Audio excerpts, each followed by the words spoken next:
या पाणी टंचाईले कारण कोण आहे मालूम आहे का? या पाणी टंचाईले कारण आहे दारू पिणारे लोक. तुम्ही म्हणाल कसं? तर एक देशीची शिशी बनवाले 7 लिटर पाणी लागते. किती लागते? 7 लिटर पाणी. आणि एक फिस्कीचा खंबा बनवाले 17 लिटर पाणी लागते.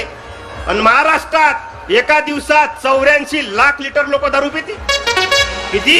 84 लाख लिटर दारू एका दिवसात पिते महाराष्ट्रात. आणि हे 84 लाख लिटर दारू बनवण्यासाठी 27.5 कोटी लिटर पाणी लागते.